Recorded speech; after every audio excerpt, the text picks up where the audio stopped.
hari ini. Bentuklah kami, jadikan kami bejana tanah liat itu, supaya apa yang dunia lihat adalah isinya yang berkilauan, bukan apa yang kami tampilkan.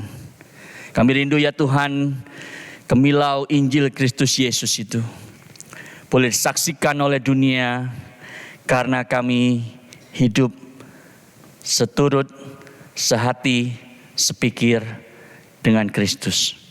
Tolong kami pada waktu kami akan melihat firman-Mu, supaya sekali lagi ya Tuhan, anugerah yang besar kami boleh mendengar firman.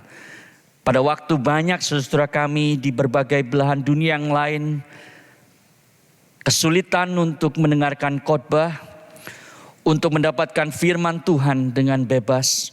Biarlah kami tidak pernah menganggap enteng karunia Tuhan ini, dan kami memperhatikannya dan diberkati olehnya. Dengar doa kami Bapa dalam nama Tuhan Yesus. Amin. Dengan tetap bangkit berdiri, saudara sekalian, kita akan mendengarkan pembacaan firman Tuhan yang menjadi dasar khotbah hari ini dari Filipi 4 pasal 1 sampai dengan ayat yang pertama sampai yang ketiga. Demikian firman Tuhan. Karena itu saudara-saudaraku yang kukasihi dan yang kurindukan, sukacitaku dan mahkotaku, berdirilah juga dengan teguh dalam Tuhan, hai saudara-saudaraku yang kekasih. Yudea ku nasihati dan Sintike ku nasihati, supaya sehati sepikir dalam Tuhan. Bahkan ku minta kepadamu juga, Sunsugos, temanku yang setia, tolonglah mereka, karena mereka telah berjuang dengan aku dalam pekabaran Injil, bersama-sama dengan Clemens dan kawan-kawanku sekerja yang lain, yang nama-namanya tercantum dalam kitab kehidupan. Silakan duduk, jemaat sekalian terkasih dalam Tuhan Yesus.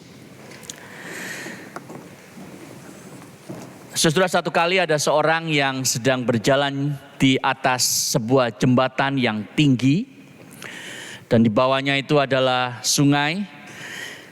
Lalu di tengah-tengah jembatan itu dia melihat ada seorang yang akan melompat. Lalu buru-buru dia mengatakan, "Pak, jangan melompat, saya bisa menolong Anda." Orang yang ditanya berkata, "Apa yang kamu bisa tolong?" "Ya, saya bisa menolong Anda, tapi saya ingin tanya dulu, apakah Bapak adalah seorang Kristen?" Dia bilang, "Ya, saya seorang Kristen." "Puji Tuhan Pak, saya juga." "Apakah Bapak Kristen Katolik atau Kristen Protestan?"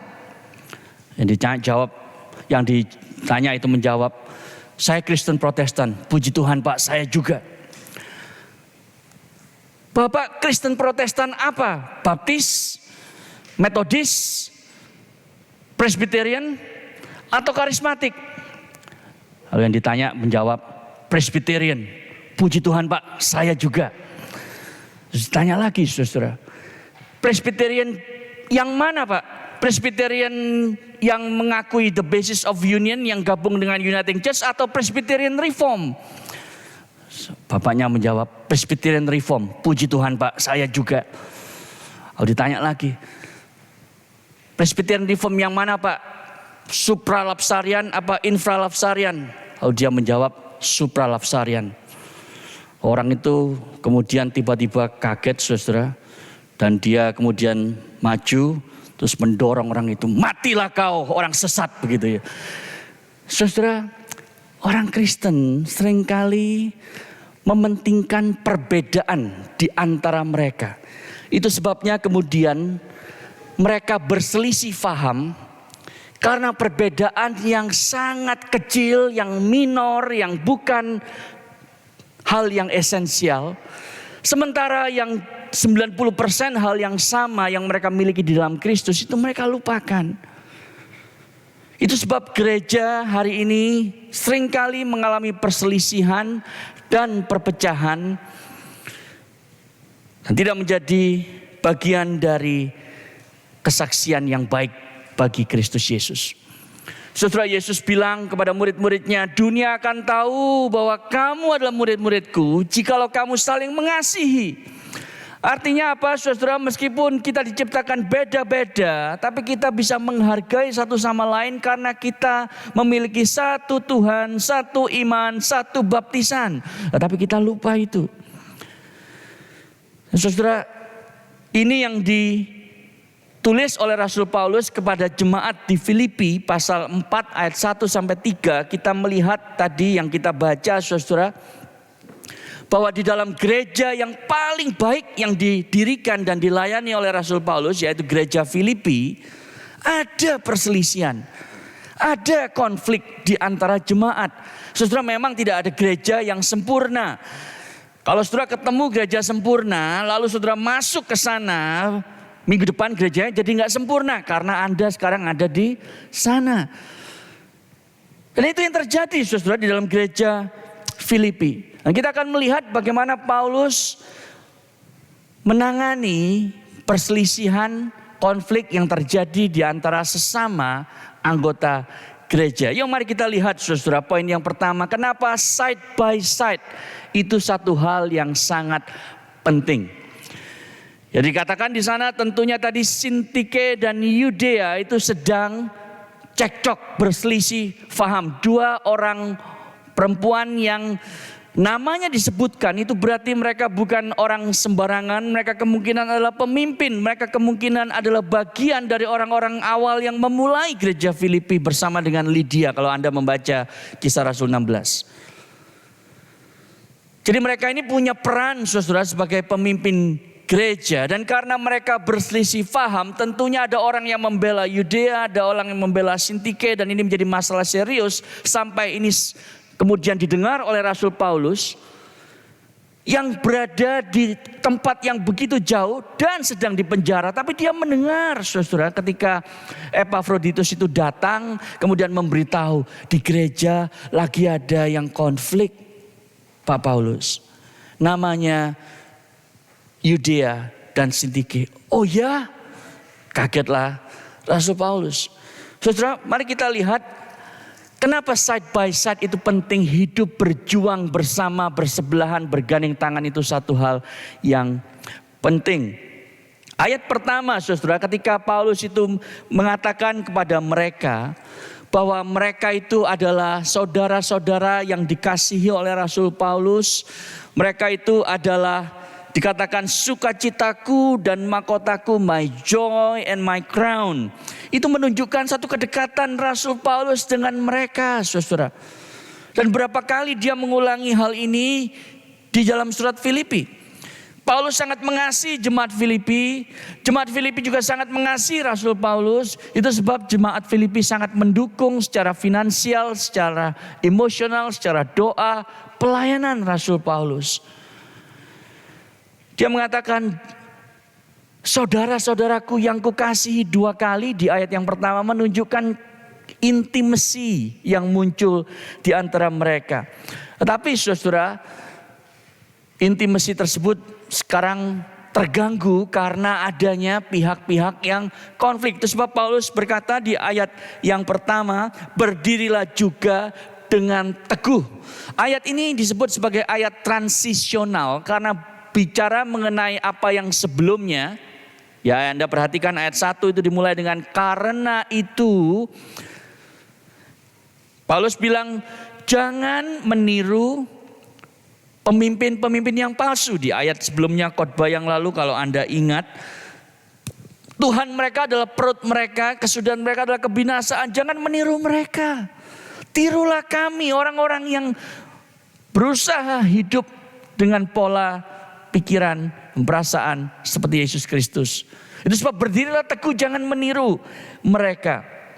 Itu adalah ayat yang melihat ke belakang, saudara. Tapi ayat pertama juga melihat ke depan. Berdirilah teguh jemaat Tuhan. Karena apa? Karena realitanya memang ada yang sedang konflik. Jadi saudara, Paulus bilang begini kira-kira. Gereja Tuhan itu menghadapi dua macam tantangan. Tantangan dari luar secara eksternal, ada guru-guru palsu yang ada di dalam gereja. Tantangan yang ada di sekitar kita, teladan yang buruk yang kita lihat sehari-hari. Tetapi kalau itu tidak bisa menjatuhkan, merontokkan iman orang Kristen, maka yang dilakukan oleh si jahat adalah membuat cekcok yang ada di dalam. Jadi saudara, strategi iblis adalah membuat kita lemah dalam area yang kita mestinya kuat, dan membuat kita itu keras dalam area yang mestinya kita lembut. Iblis memberikan gereja itu penganiayaan dari luar, tetapi saudara, pada waktu penganiayaan datang, sebetulnya gereja itu semakin dibabat, semakin merambat. Itu bahan PA Perkantas judulnya itu saudara. Semakin dibabat, semakin merambat ketika ada penganiayaan dari luar. Tapi pada waktu di dalam itu terjadi cekcok saudara, maka gereja itu akan rontok dengan sendirinya. Dan si jahat itu punya pengalaman ribuan tahun menjatuhkan banyak gereja dan orang Kristen. Dia tahu saudara bahwa lebih lethal, lebih mematikan, gereja itu dibuat tumpul, dibuat mandek pertumbuhannya karena cekcok dari dalam. Itu sebabnya Paulus bilang berjuang bersama bagi Injil, bergandeng tangan itu satu hal yang penting. Karena pada waktu kamu konflik, engkau tidak akan bisa menjadi kesaksian yang baik di tengah-tengah dunia yang sedang melihat engkau. Di ayat yang ketiga saudara, Paulus itu menggarisbawahi, menarik, tidak muncul dalam bahasa Indonesia tetapi dalam bahasa aslinya 3 kata. Dalam slide ini Anda bisa melihat slide yang berikutnya. Ya. Anda bisa melihat saudara ada 3 kata Yunani yang memakai kata bersama-sama. Ya, yang pertama adalah kata synsige atau sunsugos di dalam terjemahan Indonesia nanti saya jelaskan, yang artinya adalah sama-sama memiliki yoke. Ya. Jadi sama-sama menanggung sebuah beban. Yoke fellow itu di dalam terjemahan literal dari kata synsige. Yang kedua saudara, kata synatlesan, ya artinya itu bersama-sama berjuang. Dan yang ketiga kata sinergon, dari kata yang diturunkan dari menjadi kata sinergi, itu artinya kawan sekerja. Jadi saudara, Paulus itu bilang begini, gereja Tuhan itu harus bersama-sama. Bersama-sama apa? Bersama-sama untuk menanggung beban yang Yesus berikan kepada kita untuk mengabarkan Injil. Bersama-sama apa? Bersama-sama untuk berjuang bagi Injil. Bersama-sama apa? Bersama-sama untuk bekerja bagi Injil. Pada waktu itu tidak terjadi, gereja tidak akan lagi efektif. Dan saudara, pada waktu Paulus menyinggung hal ini, konflik cekcok yang terjadi di gereja Filipi, dia sebetulnya sudah memberikan warning dari awal. Kalau Anda perhatikan pasal 1 ayat 27, dia sudah bilang begini, hendaklah hidupmu berpadanan dengan Injil Kristus, supaya apabila aku datang, aku melihat, apabila aku tidak datang, aku mendengar bahwa kamu teguh berdiri dalam satu roh dan sehati sejiwa berjuang untuk iman yang timbul dari berita Injil. Jadi dia sudah memberikan warning saudara. Pelan-pelan dia sudah kasih tahu ya kepada jemaat Filipi. Baru di pasal yang keempat dia sebutkan nama. Saudara, saya bayangkan pada waktu itu ya, situasinya seperti hari ini saudara ya, kumpul di satu ruangan gitu ya jemaat Filipi. Lalu ada surat dari Paulus datang dibawa oleh Epafroditus. Lalu dibacakan. Dan pasti saudara, 2 orang perempuan yang sedang duduk mendengarkan pembacaan surat yang dikirim oleh Epafroditus dari Rasul Paulus itu, mukanya langsung merah ketika ada nama mereka, Yudea dan Sintike. Kenapa saudara? Karena hal ini sangat penting berkaitan dengan kesaksian gereja. Yang kedua saudara, kita akan lihat bagaimana Paulus itu menolong mereka untuk bisa balik bersama-sama berjuang. How to return side by side. Dikatakan di sana, saudara, slide berikutnya, Yudea ku nasihati dan Sintike ku nasihati supaya sehati sepikir dalam Tuhan. Jadi yang pertama yang Paulus katakan adalah dia menasihati mereka. Dan ini bukan satu hal yang kebetulan atau sembarangan. Tapi kalau Anda perhatikan struktur Paulus menulis itu diulang 2 kali. Yudea ku nasihati, Sintike juga ku nasihati. Ya dalam bahasa aslinya itu juga sama saudara. Yudea parakaleo dan Sintike parakaleo gitu. Jadi 2 kali artinya gini loh. Paulus tidak mengatakan yang salah adalah Sintike. Itu sebab Sintike ku nasihati. Yudeanya enggak gitu ya. Dua-duanya saudara dia itu menasihati. Nah kata menasihati itu adalah kata yang berulang kali dipakai di Perjanjian Baru dan salah satu kata yang sering kali Paulus itu pakai saudara untuk mengajarkan jemaat untuk saling mendorong. Jadi parakaleo itu artinya dipanggil untuk berdiri di sebelah. Ya. Itu juga adalah kata yang sama yang dipakai untuk Roh Kudus, parakletos, karena dia berdiri di sebelah kita, mendampingi kita. Jadi parakaleo itu bisa berarti mendorong, menasehati, menegur. Itu yang Paulus katakan saudara. Bahkan memohon adalah salah satu arti kata yang lain. Apa yang kita bisa pelajari dari hal ini? Saudara, yang pertama, Paulus tidak menghindar tugas yang tidak enak.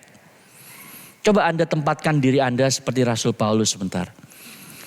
Seringkali kita itu tidak mau menegur orang lain, menasihati, mendorong mereka. Karena itu sesuatu yang negatif. Jadi kita suka bilang biarin orang lain aja lah. Tapi Paulus tidak menghindar dari tugas tersebut. Memang ia nanti minta tolong seorang lain untuk mediasi. Karena apa? Karena dia gak bisa ketemu muka dengan muka. Karena dia ada di penjara.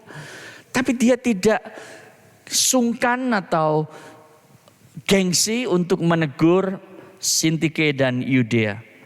Tapi di sisi yang lain saudara, Paulus tidak memaksakan pendapatnya. Lalu memakai otoritasnya sebagai seorang rasul. Tidak saudara. Dia itu mengatakan, aku memohon, aku menasihati kamu.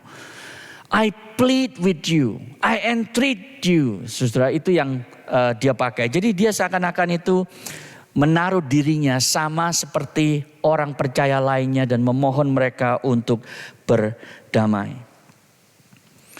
Jadi saudara, di satu sisi kita harus berani untuk menegur orang lain. Dan di sisi lain kita harus memiliki kerendahan hati untuk ditegur. Gereja bermasalah kalau banyak orang tidak cukup rendah hati untuk menerima masukan, untuk ditegur dan dinasihati agar berubah. Di sisi lain saudara, gereja juga akan bermasalah kalau tidak ada orang yang punya keberanian dan kemauan untuk menegur orang lain. Sehingga akhirnya orang yang berdosa tetap berdosa. Dan toleransi akan dosa itu menjadi semakin tinggi di dalam gereja tersebut. Karena tidak ada orang yang berani menegur. Saudara, kalau kita ingin menjadi gereja yang sehat, maka mesti ada the courage to rebuke and the humility to be approached. Dua-duanya mesti ada saudara. Keberanian dan kerendahan hati. Dan Anda harus menjadi orang yang melakukan dan memiliki kedua-duanya. Anda harus berani menegur, tapi juga rendah hati pada waktu Anda ditegur. Saudara, ada 2 orang yang sedang berantem satu kali, lalu mereka itu memutuskan untuk nyari orang yang dianggap orang tua gitu ya di desanya. Lalu dia datang ke desanya, orang pertama cerita saudara, lalu orang tua ini bilang begini, saya rasa kamu ini adalah yang paling benar. Terus besoknya saudara, orang yang sedang berantem satu lagi, pihak kedua itu datang cerita dari versi dia. Lalu si bapak tua ini bilang begini, saya rasa memang kamu ini yang paling benar. So mendengar itu, istrinya yang diceritain, saudara, dia kaget. Lalu dia bilang kepada suaminya si bapak tua ini, kamu gimana sih? Ini ada dua orang yang sedang berantem, versi ceritanya lain. Dua-dua kamu bilang, kamu ini yang paling benar. Kan gak mungkin ada dua orang yang benar. Pasti yang benar itu cuma satu, yang lainnya salah. Lalu bapak tuanya menjawab, memang kamu itu yang paling benar istriku. Saudara, Paulus itu gak begitu. Paulus dia tahu saudara, Yudea ada salahnya, Sintike ada salahnya. Dan memang orang yang konflik itu dua-dua selalu ada salahnya. Minimal saudara yang satu tidak sabar lalu membalas. Habis dia dulu sih yang ngomong begitu kasar kepada saya. Jadi ya saya tersinggung lalu saya marah. Kan bukan saya yang salah. Masa saya salah kalau saya tersinggung dan marah. Nah itu kan berarti gak sabar. Jadi saudara, kalau Anda membaca Yakobus di sana, dia memberikan diagnosa yang sama tapi agak berbeda. Bahwa orang yang konflik itu ada keinginan hati yang kemudian menjadi terutama dan menguasai diri kita. Sehingga akhirnya yang perlu dilakukan adalah dua-duanya dinasehati. Karena dua-duanya punya salah. Itu yang Paulus lakukan. Yang kedua saudara, dia tidak hanya menasihati tapi dia kemudian mencari mediator. Pertama memang karena dia ada di penjara. Tetapi karena yang kedua karena Yudea dan Sintike ini kelihatannya tidak akan bisa menyelesaikan masalah di antara mereka. Itu sebab perlu mediator. Saudara, mencari mediator itu bukan budaya timur. Kalau ayat ini dipahami dari kacamata budaya saudara. Kita itu sungkan sebagai orang timur. Kita tuh gengsi lebih tepatnya. Kalau minta bantuan orang ketiga menyelesaikan masalah kita. Benar gak? Nanti orang jadi tahu kan semua kejelekan saya.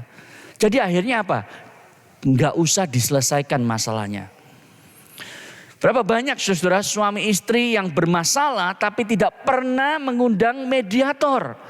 Sehingga akhirnya terjadi kerenggangan yang semakin lama semakin jauh antara relasi suami dan istri. Demikian juga di dalam gereja saudara. Kalau ketemu pendeta, ketemu konselor, aduh nanti dipikir kok ternyata hidupnya kayak begitu ya. Jadi malu kan, muka mau ditaruh di mana. Saudara, kalau Anda bisa menyelesaikan masalah sendiri, it's okay. Tapi kalau Anda tidak bisa, daripada berlarut-larut sampai puluhan tahun, mendingan Anda mencari bantuan. Seorang mediator yang bisa menyelesaikan akar dari konflik Anda. Yang terakhir saudara, apa yang Paulus katakan yaitu agree in the Lord. Misinya adalah supaya mereka itu sehati sepikir di dalam Tuhan. Nah saya suka kata Indonesia itu sehati sepikir. Karena di dalam bahasa Inggris agree in the Lord itu kurang bagus saudara. Ya karena orang yang setuju itu berarti kan selalu setuju. Ya udahlah terserah Anda, pokoknya saya setuju ngikut aja. Ini bukan masalah setuju dan ngikut, tapi sehati sepikir. Bedanya apa saudara? Paulus itu tidak bilang kepada Yudea dan Sintike begini.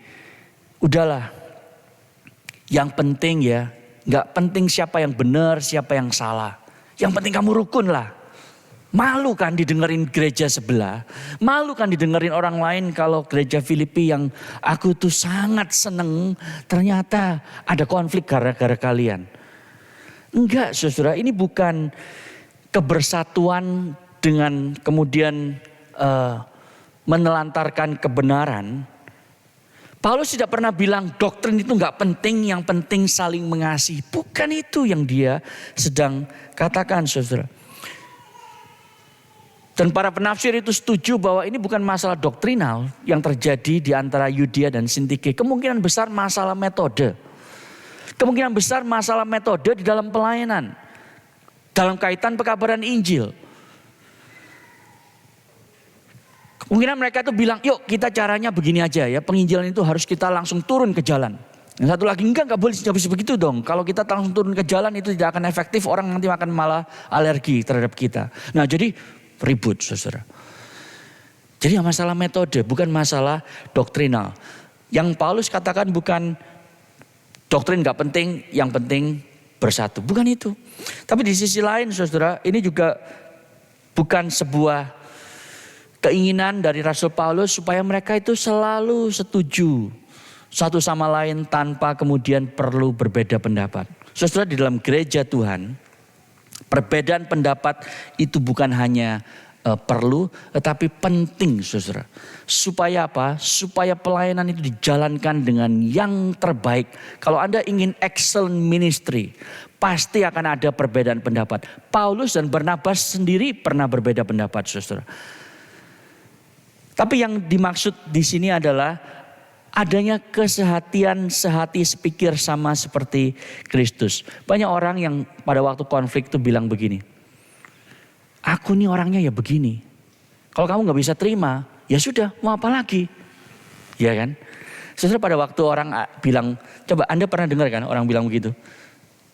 Aku ini ya begini kepribadiannya. Kalau kamu gak bisa terima, ya sorry, tapi aku gak bisa berubah. Saudara, penelitian itu menunjukkan kepribadian, personality, ya itu bukan tujuan akhir. Tidak statis saudara. Personality, kepribadian kita itu hanya sebuah tendensi. Jadi tendensi kita berpikir, tendensi kita merasakan sesuatu, tendensi kita bersikap, itu semua ditentukan oleh kepribadian kita. Dan itu bisa berubah. Paulus dulu itu adalah orang yang sangat-sangat buas menganiaya orang Kristen dan kemudian diubahkan menjadi gembala yang sangat-sangat baik hati terhadap jemaat Tuhan, domba-domba Allah. Ada perubahan yang sangat besar saudara di dalam diri Paulus. Ada kasih karunia Tuhan yang bisa mengubah personality kita. Jadi jangan suka bilang, saya ya begini orangnya. Kalau gak bisa terima, ya sudah kamu pergi apa saya yang pergi. Ayo mau yang mana terima. Saudara, kalau semua begitu kan jadinya itu kita itu akan selalu bertabrakan dengan banyak orang. Jadi saudara, kita harus belajar untuk setuju, untuk tidak setuju. Let's agree to disagree. Ya, selama kita itu memiliki hati dan pikiran seperti Kristus, maka begini saudara, kalau ada orang yang berbeda pendapat ya dengan kita, tujuannya bukan membuat dia itu setuju dengan kita. Tetapi tujuannya itu bagaimana dalam perbedaan pendapat itu kita bisa belajar dari dia. Dan kita bisa belajar untuk berubah. Bagaimana argumen dia itu membuat kita bisa menghargai kompleksitas dari sebuah ide yang tadinya kita hanya lihat sangat simple. Begitu melihat argumen yang berbeda, kita melihat the complexity of the idea yang kita gak pernah lihat sebelumnya. Jadi yang penting yang hilang dari gereja Tuhan hari ini, khususnya di Indonesia saudara, adalah berpikir kritis. Mengemukakan pendapat yang berbeda. Karena khawatir nanti jadi konflik. Paulus tidak mengatakan jangan beda pendapat. Tidak. Dia bilang sehati sepikir dalam Tuhan. Beda banget saudara. Jadi kalau saya mau summary-kan, bedanya itu begini dalam kalimat berikutnya. Slide berikutnya. Berjuang bersama bagi Injil. Membutuhkan orang yang sehati sepikir dalam Kristus, bukan yang seragam berpikir dengan orang lain. Kalau Anda sehati sepikir seperti Kristus, maka pada waktu ada perbedaan pendapat, Anda belajar untuk rendah hati dan lemah lembut seperti Kristus. Mungkin ada perspektif yang saya tidak lihat yang dilihat oleh orang ini, sehingga saya mau belajar dari dia. Mungkin ada hal yang membuat aku terdengar sombong sehingga melukai perasaannya, aku mau minta maaf terlebih dulu. Tidak menunggu dia untuk minta maaf terlebih dulu. Itu artinya kita itu sehati sepikir seperti Kristus. Kristus yang tidak harus datang ke dunia untuk menyelamatkan kita, si pemberontak. Dia datang ke dunia merendahkan dirinya bagi kita.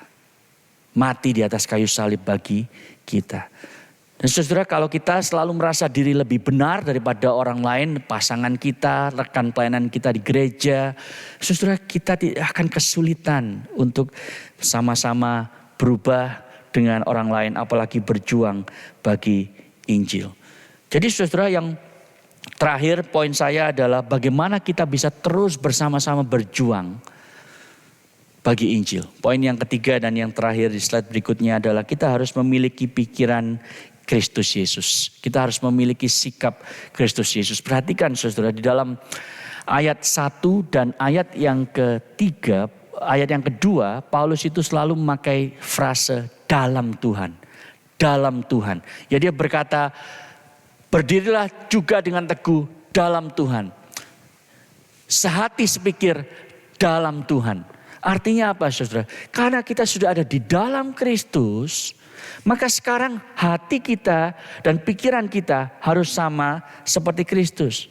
Yang dia sudah jelaskan di pasal yang kedua, ayat yang pertama dan seterusnya. Dan walaupun dalam rupa Allah tidak menganggap kesetaraan dengan Allah itu sebagai milik yang harus dipertahankan.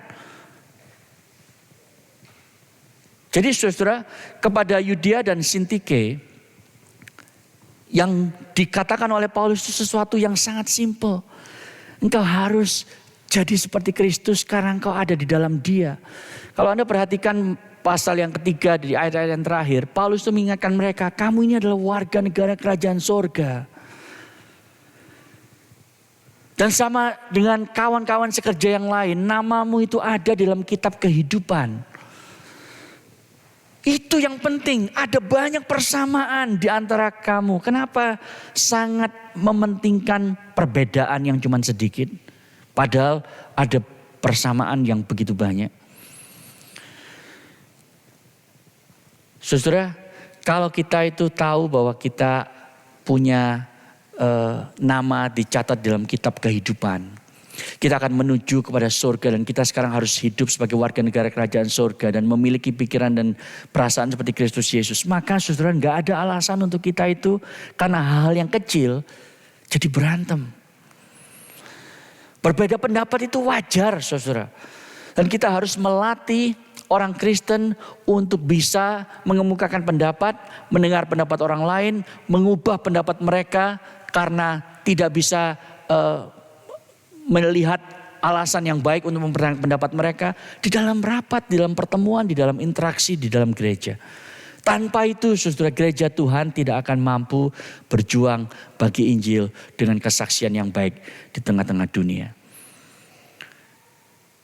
Hari ini saya ingin tanya kepada Anda, khotbah yang simple ini, apakah Anda punya konflik dengan orang lain? Di gereja ini, apakah Anda punya hal-hal yang membuat Anda merasa, aku kok kayak Yudea ya, aku kok kayak Sintike ya, dan belum selesai sampai sekarang. Kalau ada saudara, Paulus datang kepada Anda dan ia ingin menasihati engkau hari ini. Milikilah pikiran dan perasaan seperti Kristus Yesus. Jangan menganggap diri benar, tapi rendahkanlah dirimu. Dan engkau berinisiatif untuk berekonsiliasi dengan Dia. Yesus berkata, bahagialah mereka yang membawa damai, the peacemaker. Karena mereka adalah anak-anak Allah yang sejati. Demikian dunia tahu kita adalah anak-anak Allah kalau kita itu saling mengasihi. Jangan tunggu orang lain, tapi kita yang berinisiatif.